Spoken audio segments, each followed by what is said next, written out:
Welcome to This Week in Surgery Centers. If you're in the ASC industry, then you're in the right place.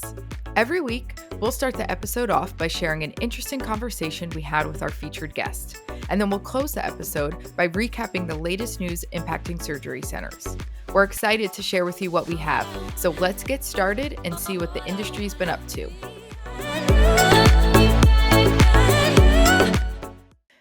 Hi, everyone. Here's what you can expect on today's episode. Jeff Lawrence from Envi is here this week to talk all about data.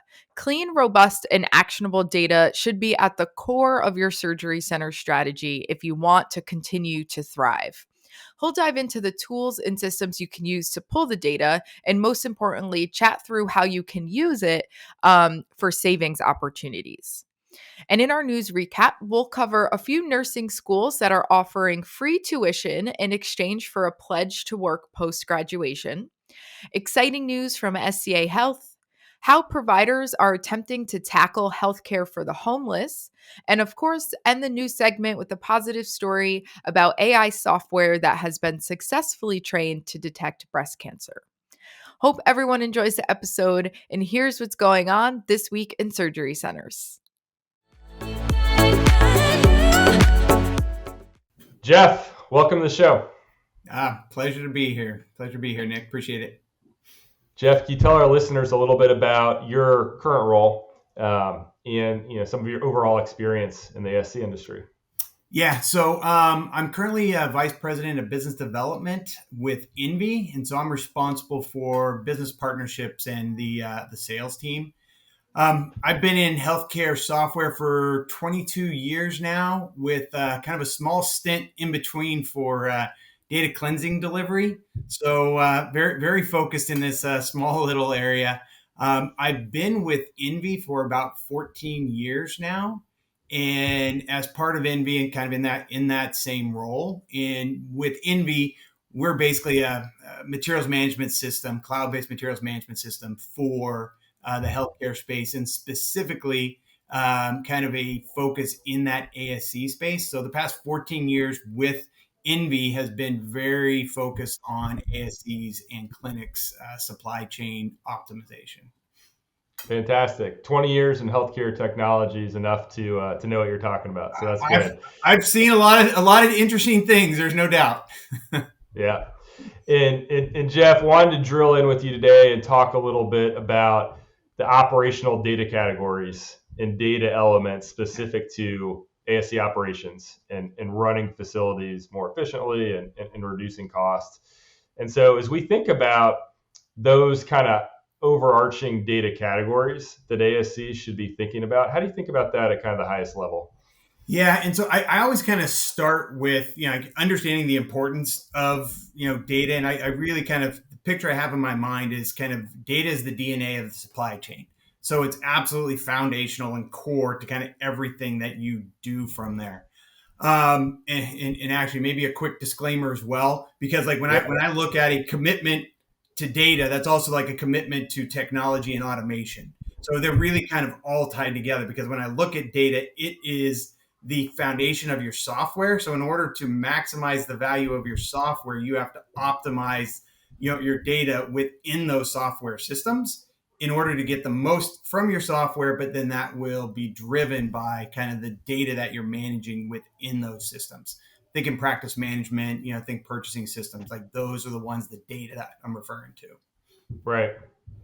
I think that's a good disclaimer, especially on, hey, we can't talk about data unless we talk about systems and software systems and tools. We can't really talk about software systems and tools unless we talk about business processes that those tools support. And so I think those all three are definitely interlinked. Okay, so we've got the disclaimer, and then going back to the data and kind of the categories of data, what do you think are the foundational categories?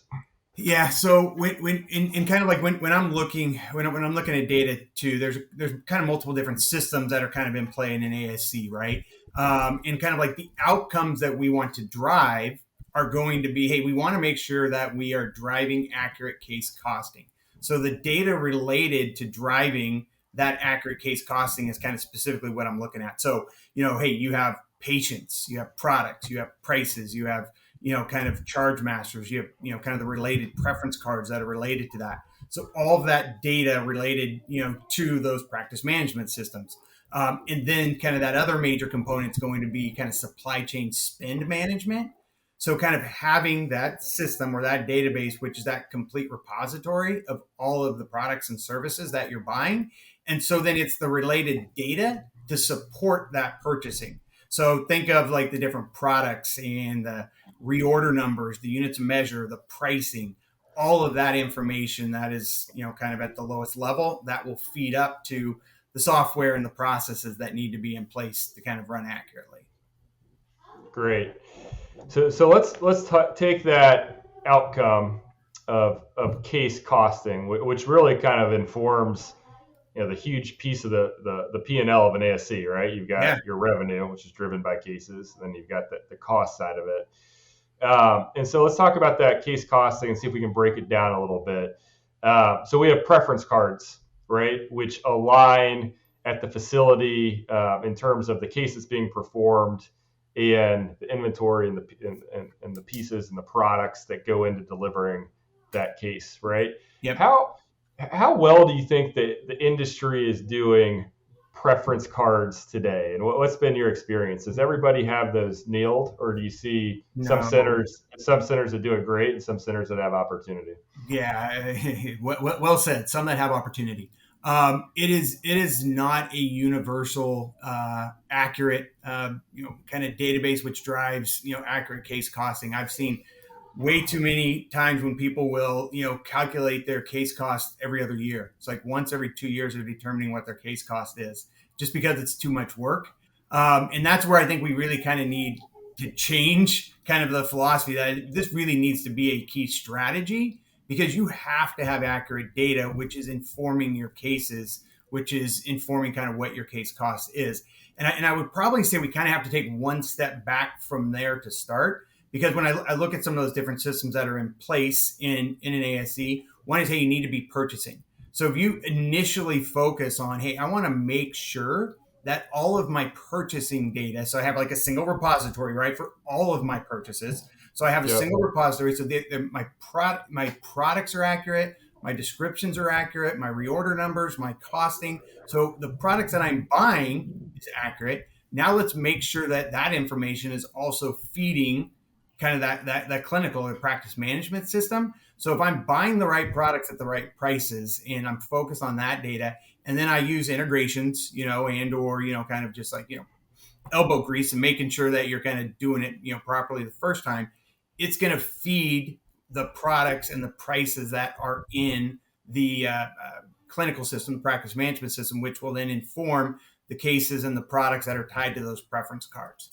So, I mean, it's not just like, oh, hey, let's keep accurate preference cards. We have to take that step back, right? Let's make sure that we know all the products we're buying. We know the information. We know the price associated with those. That then needs to inform my clinical system, which feeds up into my case costing through my preference cards.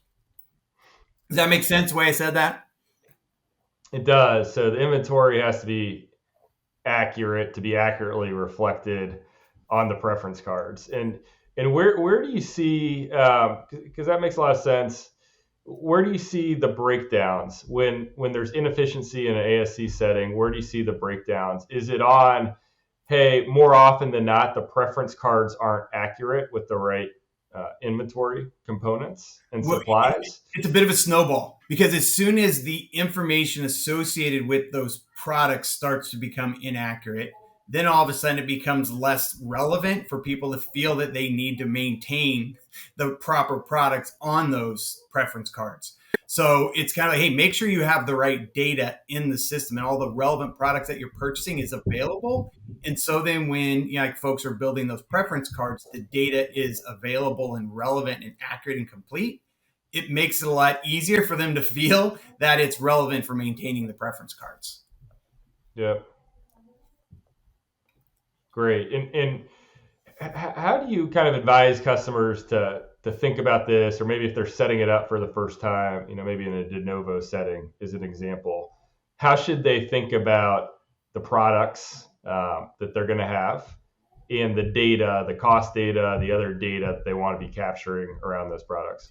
Yeah. So, I mean, this is where you really need to start leveraging some of your partners as well. Like, every ASC is going to have a primary distributor. They're going to have a good relation. They're going to have direct suppliers. They're going to have reps associated with that. They're going to have GPO partners, that can kind of help. So it's understanding the importance of the data and working with those suppliers in order to make sure that the products that you're going to be buying, that they're ready to supply you with, but that is also going to be informing, like in that de novo setting, that's also going to be informing the data that's get loaded into the system to start, because data is always accurate at one point. It's what happens after that, right? So at the beginning, it feels a little bit easier. Hey, here's all the products I'm buying, and I can get a file from my suppliers of, hey, here's the products that I'm buying and or I need to buy, and that can inform what it is that I'm going to load into my system. Got it. So you start with the products and the suppliers of the products, feed that into your inventory system. That feeds into your preference cards, which feeds back into your practice management system as the overall kind of system of record of your revenue and expenses. Is that kind of it's just that simple?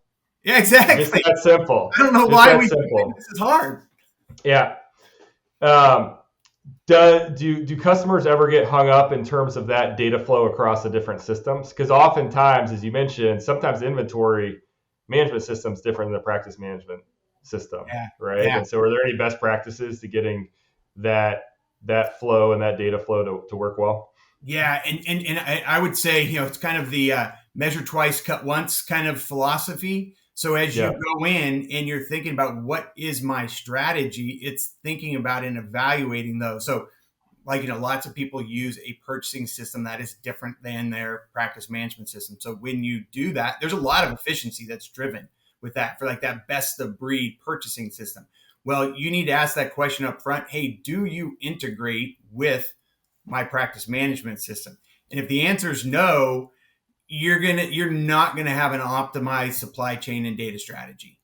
When the answer is yes, then it's like, okay, let me look closer at this, because I need to ensure at the front end that my partners in my different systems are going to be able to talk to each other. Yeah. Makes sense. Yeah. Tell me a little bit, Jeff, about the contract utilization component of this. And when we're talking about inventory and inventory management and tying back to the contracts and the overall contract utilization optimization, how does that work? Yeah, this is a really interesting one, because we think about an inventory system. We need to make sure that we have all of the products that we're buying. Well, we need to optimize, because like one of my goals I kind of put out in the beginning with data is kind of spend management as well. Right. So when we kind of optimize and we know what products we're buying and we consolidate all that information into one system, we can then use that data to share with those partners that I was referring to, kind of like your distributor, direct suppliers, GPOs. You can share that information with those partners so that those partners can help you identify where there's contracting opportunities specifically for you. And the contracting opportunities is what's really going to enable you to kind of maximize your contract utilization. And that contract utilization should be able to drive your pricing down when you have data and you're able to share that with the partner so they know exactly what it is that you're buying. Great. Do you have an example of that you can share in practice of a time when a center kind of worked collaboratively with their partners? Yeah, it's probably good. Provided the information let's bring an example here, an image for people's minds here. So think about, you have all of your purchase history information within a system, and you run a data extract. So it's like, hey, here, partners, let me share with you. And I always like starting like with the GPO partner, group purchasing organization, because there's several large GPOs and they have contracts with pre-negotiated products on a lot of the products that are being purchased by ASCs. So I take my data and I send it over to my GPO partner rep and say, hey, can you analyze that for me? And so what they would do is they're going to take this purchase history file, which is all your line level purchases. They're going to take their GPO contract file and they're going to push those together. And they're going to identify for you, hey, here's products that you are buying today that our organization has pre-negotiated rates that are better than what you're paying. Would you like to activate some of these contracts, which will be able to drive your product price down? And so by doing that analysis, they're able to compare exactly what you're buying to exactly where there's savings opportunities. And some of them are easy, right? It's a contract that's the exact same product that you're buying, exact same unit of measure. It's easy. Yeah, if I can save money, let's activate the contract. Others of those might be more, you might have to convert. So you might have a product that's similar to something else that's on contract. Is it worth converting to save the the amount of money that they're able to identify? And the answer many times is no, but it's really looking at all of that. And then there's going to be an output from that analysis, which is going to be, and here are the products that I can't help you with. And that's what you take and go to your, distributor, or not your distributor, but your direct supplier. And so you say, hey, my implant vendor, let me go talk to my Synthes and say, hey, here are the products that if I negotiate directly with you, I'm going to be able to drive costs down. So when you look at those two buckets, like a GPO bucket and like that direct or local contract bucket, that direct local contract, you can save between 5 and 25% of the cost of those products. And on the GPO side, it's similar. It's about 5 to about 17% cost savings opportunities there. So it's well worth capturing the data, sharing it with the partners, working with them in order to see if there's savings opportunities. Because a lot of ASCs are not as proactive and they don't have access to as good data. And the suppliers don't really have to come to the table quite as easily if you don't really even know what you're buying from them. Those cost savings seem meaningful. And are there certain product areas or product categories where you tend to find more savings opportunities, whether that be implants or some of the bigger ticket items? Implants are always way at the top, right? Because, and especially depending upon the size of an organization and what their leverage is going to be, how much a given product are they, what that volume is going directly to those suppliers. They're very willing to have those conversations. And if you consolidate your spend in that given category with that implant vendor, they'll give you much better pricing. And then kind of flipping over to the GPO side, one of the areas that I've seen a lot of savings recently, because this is obviously on a lot of people's minds right now. I'm having a lot of conversations with people that are saying, hey, I want to use the data from my purchasing system, Envi, and share that with partners in order to drive savings. But it's like a category called purchase services. So think like HVAC and IT and elevator maintenance and, waste management and all of these areas that, are a little bit of an afterthought. There's a lot of savings opportunities in that area as well, where a lot of people aren't digging for savings. So love the implants, love like purchase services where people have not been focused traditionally. And then a lot of the standard med surg products, you're going to be able to get, contract savings through your GPO for sure there. Fantastic. Jeff, super helpful. One more question for you. We do this with all of our guests every week. What's one thing our ASCs can do this week to improve their surgery centers? One thing, so it all comes down to this. I'm going to stay on topic. And what I'll say is pick up the phone and call two of your partners and supply partners, right? So make that your GPO rep and make that your highest spend direct supplier rep. And just know that relationships matter. And, having those relationships, having those contacts, these organizations are there for the ASCs to help them. And when shown the right data, they can help you save money as well. So just pick up the phone or go sit down for a cup of coffee. Excellent. Jeff, thanks so much for joining us today. Okay, thanks. Appreciate it, Nick. As always, it has been a busy week in healthcare, so let's jump right in. Nursing schools are offering loan forgiveness programs in an attempt to offset the increased demands on healthcare, rising turnover, and nursing shortages. So I have 3 examples to share. The first is the University of Rochester Nursing Scholars Program.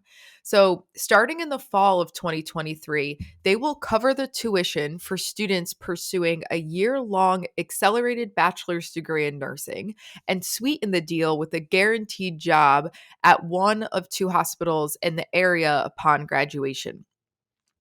A second example is the Pennsylvania-based UPMC School of Nursing, who began offering tuition loan forgiveness for its 16th month diploma program just this past January. And students are eligible to receive up to $7,000 a semester once they complete their first semester in exchange for a 3-year commitment to work at a UPMC facility after graduation. And then the third example is Chamberlain University in New Orleans. They teamed up with LCMC Health through the Call to Care Scholars Program to offer 3 years of tuition in exchange for a pledge to work 3 years at LCMC Health. Um, so you'll kind of see that theme throughout, right? Like, we will pay for you to get your degree uh, if you commit to working for us upon graduation, which is so crazy to think how things have just changed so much. Like, never in a million years did I think we would be at the place where we would be telling people, we're going to pay for your degree and then we're going to give you a job. You just have to commit to working. It's really fascinating and interesting how the industry has evolved. However, the U.S. Bureau of Labor Statistics projects that more than 203,000 yearly job openings for registered nurses will be available by 2031. So it makes complete sense why we're going down this route and doing anything that we can to get more nurses and get more healthcare staff. Again, just kind of wild. So anything that these universities and institutions are able to offer, even if it is just a drop in the bucket, will certainly make an impact on their local communities. And I commend them for thinking outside the box and at least putting the wheels in motion. And I'm sure there are a lot of other programs as well. Those are just three. In our second story today, exciting news from SCA Health. Caitlin Zula has been named CEO of the East Region for Optum Health, and they have named Jason Strauss as their next CEO. So Caitlin joined SCA in 2015 and has successfully served as CEO since December of 2019. And in the company's press release, they shared all of her many successes, which is definitely worth a read, including her exceptional leadership and role in evolving the organization from an ambulatory surgical care business into a leading national specialty care provider. And Jason Strauss has been with SCA for 15 years, so he is no stranger, and having served in several different roles, most notably Chief Operating Officer and most recently President. So congratulations to both Caitlin and Jason on their new positions, and can't wait to see what the future holds. Our third story is an inspiring one. More than 580,000 individuals are experiencing homelessness in the US right now, and providers in 3 major cities, LA, Boston, and Chicago, are actively rolling out street medicine programs to help. So again, 3 examples here. The first is the UCLA Health Homeless Healthcare Collaborative. They started with just 2 vans that would travel to different homeless encampments and shelters to provide people with free healthcare services such as preventative care, primary care, medical screenings, and referrals to social services. And last year, UCLA's vans recorded 6,000 encounters with homeless patients and delivered medications more than 1,500 times, which is amazing. The second example is the Boston Healthcare for the Homeless program.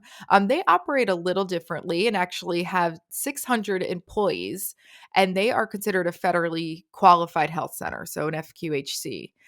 They see roughly 11,000 patients each year, using a primary care model that prioritizes addiction care and mental health services.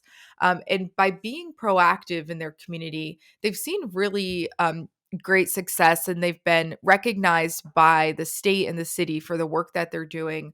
They were able to get ahead of very treatable issues, most notably and they were seeing a trend of a meningitis outbreak, and they were able to get ahead of it and stop the outbreak from spreading. So by being proactive, they're able to not only help their homeless community, but help other people in the city as well.